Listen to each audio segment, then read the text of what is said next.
Même question qui vient d'être posée ici et en ces lieux a été déjà posée il y a 2 jours. Mes collègues du Kasaï occidental 1 et 2 ont été témoins.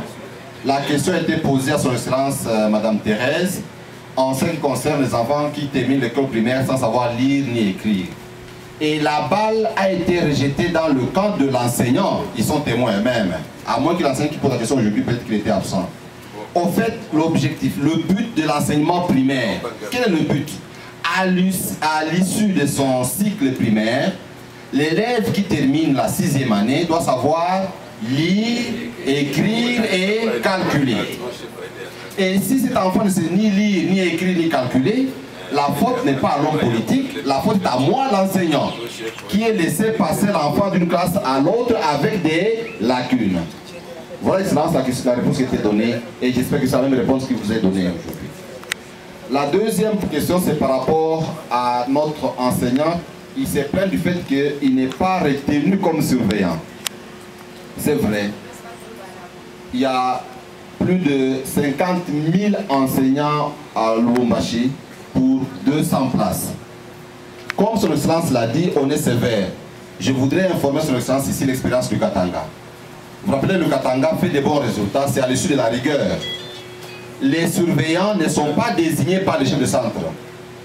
Les surveillants sont proposés par les gestionnaires. C'est le gestionnaire qui dépose la liste au comité provincial pour dire voici les enseignants que je vous affecte comme surveillants.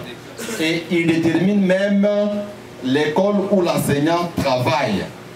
Ce qui fait que si dans votre secteur catholique, protestant et autres, on ne vous affecte pas, on ne vous désigne pas, ce n'est pas au niveau du comité provincial qu'il faut poser la question, c'est au niveau de votre coordinateur. Et peut-être quelque part aussi qu'il y a des faiblesses de votre part, parce que, comme son excellence l'a dit, nous devons épauler les efforts du gouvernement central, les efforts de notre ministre Maker Mwangou, avec les innovations qu'il introduit. Il ne faudra pas qu'il y ait 2 sons de cloche.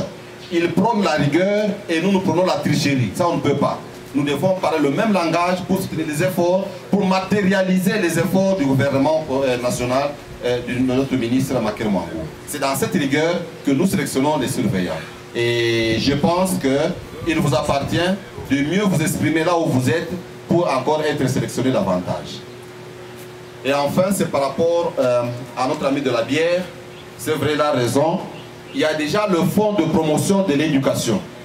Et cela a été matérialisé lors des assises de l'évaluation du système éducatif à Kinshasa au mois de décembre et février 2002. Et il a été, son excellence, le chef de l'État a déjà signé un décret, n'est-ce pas, créant le fonds de promotion de l'éducation. Et parmi les ressources de ce fonds de l'éducation et de promotion, ce fonds a pour but de soutenir l'enseignement.